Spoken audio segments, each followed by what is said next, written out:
GB Cycles update on Friday, October the 21st. 1 week ago, I was talking about I expected this 4-week cycle to be different than the two previous ones. And actually last week in the S&P we were down here, and if we were to just crash down here, actually that would be exactly like the two previous ones. We had a pop and then just down, a pop and then just down, and here we had a pop, and if you just broke down it would be the same. Now the Dow Jones Industrial looks a bit different. I'll come back to that one, but the S&P also needed some more upside here to break the pattern.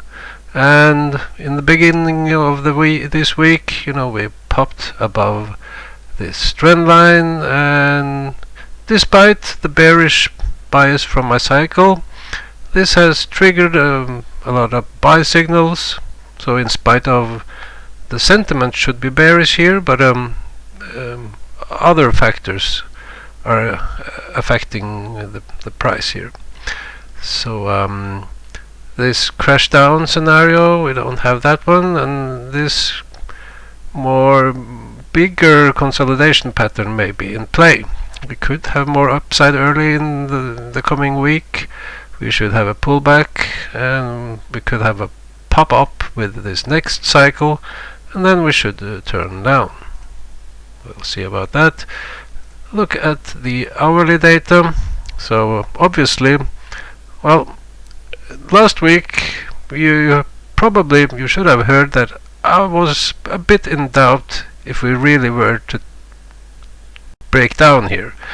I was talking about if we start to see gaps up the first days next, the week that were, then something is kind of wrong. So that's what happened. We had this trend line in the Dow Jones, and we gapped up, and we gapped up another one.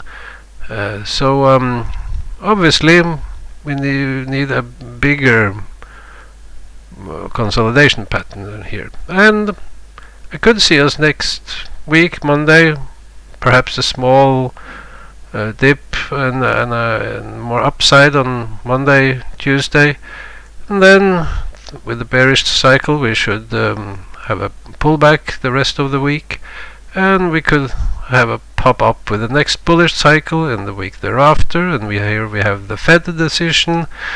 If my longer term scenario is correct, then we should just start to crash down from there. However, I've seen some guys talking about a crash cycle starting this weekend or something. I don't know about that, but yeah, it's absolutely possible if something happens in the weekend or something. It's absolutely possible to just break down here and be in downtrend all coming week and go to lower lows. But then we have the bullish bias. Well, so that could be a medium-term low. But it could also go down into end of November. Well, I'll come back to that. So, but looks to me bit more upside next week, a pullback. Yeah, I'll come back to that.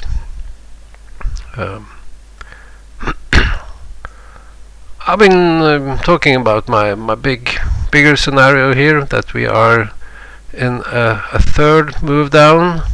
We are still struggling with this June lows. We haven't decisively broken below it. We haven't seen a capitulation down. So I'm still looking for this capitulation low sometime within 4 to 6 weeks or less. So let's have a look at similar bear markets in this third wave down. And here I have put in some markers that will be in my other analogs. So I have marked the beginning from this June low to where we are now, and I have marked from the top to where we are now. We see we have retraced what is this, 24%, and here we have 38% and 50%. So let's have that in mind and go up. So we have 2008. So we see at this point we actually made a low. It was a lower low, and we still had a week or two to this retracement level before we really crashed down. We have 2001. At this point we hadn't broken this low, but you see we are at this point where we started to break down. Here we retraced about 38% before we went down. Here today we are still at the 24. We haven't reached the 38, so that's a possibility. But time-wise, you see here is where we started to break down. Here we still had a bit to go. We have 82. You see at this point we already made the shoulder and we started to break down, and the shoulder retraced 50%. 77. At this point we had already started to break down to lower lows, and here we retraced almost 38% before we started to go down. We have 74. So at this point we made this shoulder, retraced 38%, and we started to go down. Of course here we already were we had broken this low. So we are at a similar point as this. We have 1970. So here when I place this here, it doesn't fit with this point here. But that is the price low. If we were to put it there, it would be a better fit, but let's leave that out. As we see at this point, we already had made the shoulder and was about to break down. Here we retraced almost 50%.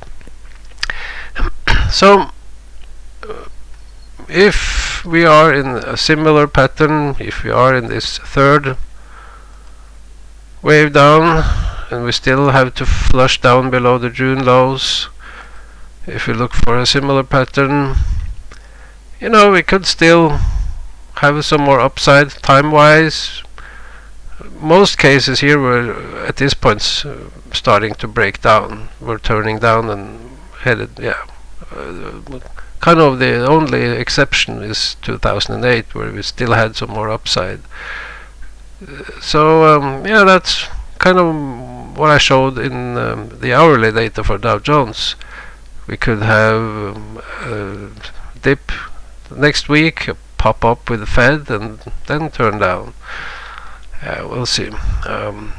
Cycle-wise, here's my 20-week cycle, and there's also a 10-week sub-cycle within it. I have the German DAX, the S&P, the Norwegian index, and here I have the 20-week cycle. As we see, we have not reached the cycle low. Here we made, the S&P made an early low. Norway and Germany made the low, had a low a bit later.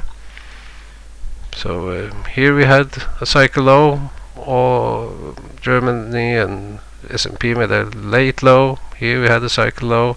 Here we had a cycle low. This election panic from US made this low a bit early. This low was a little bit early. The COVID crash pretty much spot on. And here we see the 10-week sub-cycle. We are at this point early next week, going back 10 weeks. That's where we topped last time. Back 10 weeks, where we topped. Back 10 weeks, where we topped. Back 10 weeks, where we topped.